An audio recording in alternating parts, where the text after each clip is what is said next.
कोलकाता की रहने वाली 10 साल की बच्ची नंदिनी अपने माता पिता की इकलौती संतान थी। घर में सब उसे बहुत लाड़ प्यार से रखते थे। उसके माता पिता खाटू श्याम जी के बड़े भक्त थे। उन्होंने अपने घर में खाटू श्याम जी की एक सुंदर मूर्ति स्थापित की थी और रोज सुबह शाम उनका श्रृंगार, पूजा और आरती किया करते थे। नंदिनी भी अपने माता पिता के साथ बाबा श्याम की पूजा करती थी। उसका कोई भाई बहन नहीं था, इसलिए वह अपने श्याम बाबा से ही दिल की हर बात कहती थी और उन्हें खाटू बाबा कहकर पुकारती थी। नंदिनी के पिता एक बड़ी कंपनी में मैनेजर थे और श्याम बाबा की कृपा से घर में किसी चीज की कमी नहीं थी। सब कुछ बहुत अच्छा चल रहा था। एक दिन उसके चाचा का फोन आया। भैया, माँ की तबीयत बहुत खराब है, जितनी जल्दी हो सके आ जाओ। यह सुनकर उसके पिता चिंतित हो गए। उन्होंने तुरंत अगले दिन की फ्लाइट की टिकट बुक कर ली और 2-3 दिन के लिए नंदिनी को उसकी नानी के पास छोड़ने का फैसला किया। अगले दिन नानी नंदिनी के पास रहने के लिए आ गई। उसके माता पिता ने खाटू श्याम जी का आशीर्वाद लिया और एयरपोर्ट के लिए निकल गए। नंदिनी का अकेले मन नहीं लग रहा था। वह भागकर अपने खाटू बाबा के पास गई और उनकी मूर्ति के सामने बैठकर बातें करने लगी। तभी उसके मामा का रोते हुए फोन आया।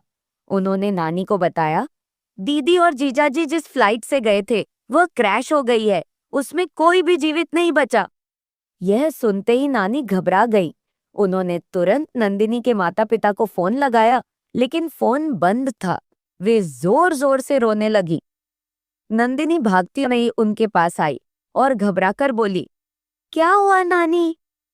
नानी ने कांपती आवाज में कहा, बेटा, जिस प्लेन से तुम्हारे मम्मी पापा गए थे वह दुर्घटनाग्रस्त हो गया। यह सुनते ही नंदिनी की आंखें भर आईं, लेकिन उसने झट से खाटू बाबा की मूर्ति को देखा और जिद में भरकर बोली, खाटू बाबा, आपके होते हुए ऐसा नहीं हो सकता। आप मेरे मम्मी पापा को जल्दी से सही सलामत घर भेज दो। जब तक वे नहीं आ जाते मैं यहीं आपके सामने बैठी रहूंगी, न कुछ खाऊंगी न कुछ पीऊंगी। उसकी नानी ने उसे बहुत समझाने की कोशिश की,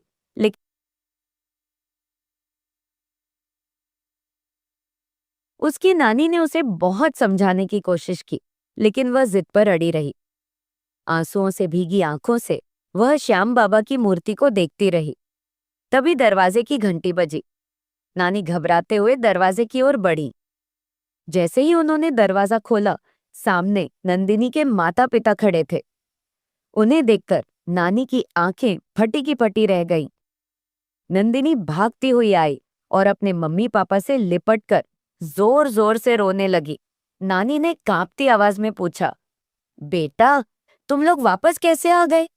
उसके पिता ने कहा, माँ, एयरपोर्ट जाते समय हमारी गाड़ी के सामने एक गाय आ गई। उसे बचाने के चक्कर में हमारी गाड़ी सड़क किनारे एक पेड़ से टकरा गई और हम बेहोश हो गए। कुछ देर बाद कुछ लोगों ने हमें गाड़ी से बाहर निकाला। गाड़ी बुरी तरह से क्षतिग्रस्त हो चुकी थी, लेकिन श्याम बाबा की कृपा से हमें एक खरोंच तक नहीं आई।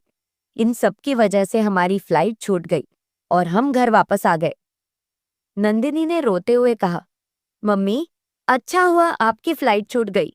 जिस फ्लाइट से आपको जाना था उसका एक्सीडेंट हो गया। आज मेरे खाटू बाबा ने आपको बचा लिया। यह सुनकर माता पिता चौंक गए। उन्होंने खाटू श्याम जी की मूर्ति के आगे सिर झुका दिया और आंखों में आंसू लिए बोले, बाबा, आज आपने हमारी जान बचा ली, हमारा घर बर्बाद होने से बचा लिया।